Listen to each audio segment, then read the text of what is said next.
I'm excited to talk about money again, now that I have some. See ya.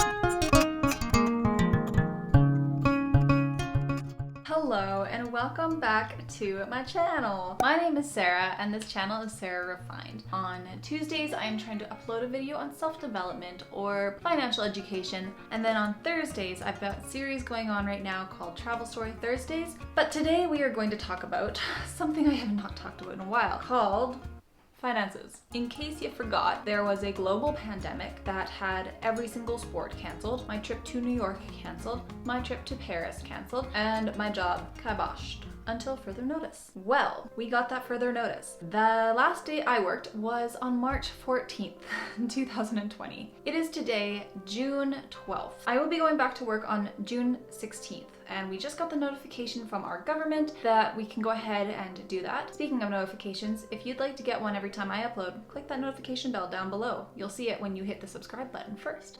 Thanks. I have had 3 months of no income, other than the CERB that the government gave us, but I'm gonna have to pay taxes on it anyway, so still was not a whole lot. I have been lucky enough that my husband has a steady job, and the worst that happened for them was that they slowed down a little bit and everyone had to start doing 4-day work weeks, but that only happened for like a month and then they went back to normal. So I can't complain and say I had any issues financially. It was uncomfortable, but I didn't struggle because somebody else in my household was able to pay the bills. And I know how lucky I am for that and how grateful I am for that. All that aside, going back to work, knowing that I'm going to be having another paychecks coming back in again, I wanted to talk about 3 financial lessons I learned while I lost my income. So let's get right into that. Number 1 is that my emergency fund is and should have been my number 1 priority. So before this, I have a couple videos where I talk about emergency funds and different savings accounts. It was always something that I've been trying to build, but because we moved in October, I ended up using some of my money in my emergency fund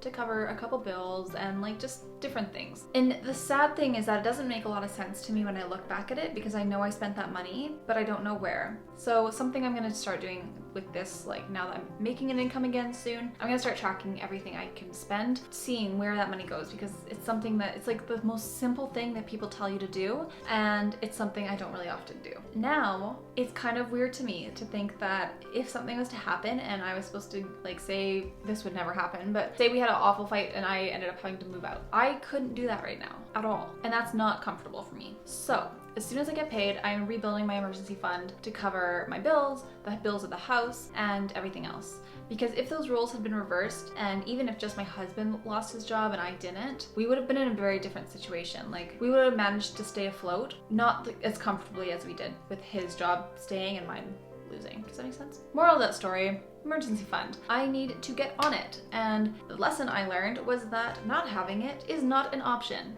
anymore. Number 2 is that I learned I don't really miss spending money on fast food. If you've watched my videos for a while, you may be familiar with the fact that I love Edo Japan, and I love Subway, and I love New York fries, and I love anything that means I don't have to cook. Especially, I still like restaurants, but I actually prefer like food court food. It's just quick and easy and delicious and not good for you whatsoever. And it's expensive. So that was like, obviously, if things are closed, first of all, I can't go there anyway. I don't miss spending on that. So I think that going back to work and everything, I'm excited to be making my own food more than I was. I mostly was anyway. I'd maybe eat out like once a week, but still that adds up. So yeah, the second financial lesson I learned from losing my job was that it's not a big deal for me to cut out fast food. Third and final thing I learned financially from losing my job, or losing my income, I guess I should say, was that healthy eating is actually a lot easier and cheaper than I remembered. When I was in college,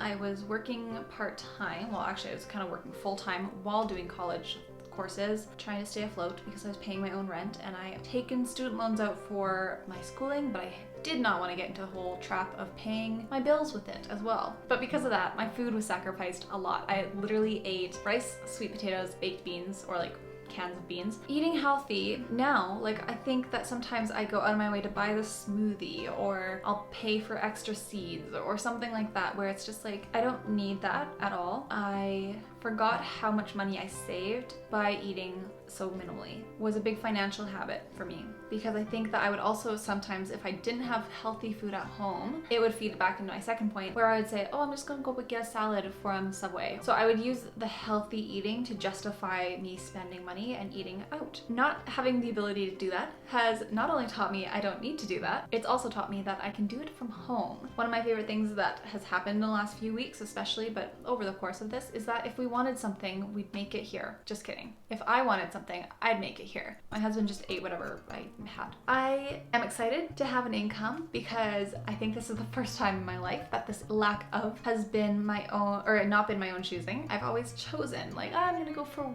like 2 months of travel, or I'm gonna take this job and like cut my hours in half. I've always been in control. This time I was not in control. I had no choice but to lose my income because my job was completely obliterated and eliminated. Eliminated? I think eliminated is the word I was looking for, not obliterated. Maybe both. But yeah, I'm excited to be building up my emergency fund. I'm excited to be saving more money again by not eating out, and I am looking forward to trying more healthy recipes. Those are the 3 points I had today. Those are the 3 financial lessons that I learned when I lost my income due to the global pandemic. I would love to hear what yours are, if you learned any, which I'm sure we all did. Was there something you were spending on unnecessarily before that you realized you don't actually need or miss? Or did you realize you were spending on your credit card way too much and you freaked out when you realized you didn't have an income to pay it off? I want to know. No judgment. I'm just curious because I'm excited to talk about money again, now that I have some soon. The sad thing is the 12th of June today, when I film this, I won't get my first paycheck until at least the 10th or 15th of July. My excitement needs to just come down a little bit. Anyway, my name is Sarah, and this channel is Sarah Refined. So thank you very much. My husband keeps making fun of my hand movements, and now I see what he's saying because I just keep on doing this. Thumbs up, subscribe, comment, turn on the notification bell if you don't want to miss anything, and if you'd like to see some videos on travel, you can click there. Thank you so much. I will see you in the next video. Bye.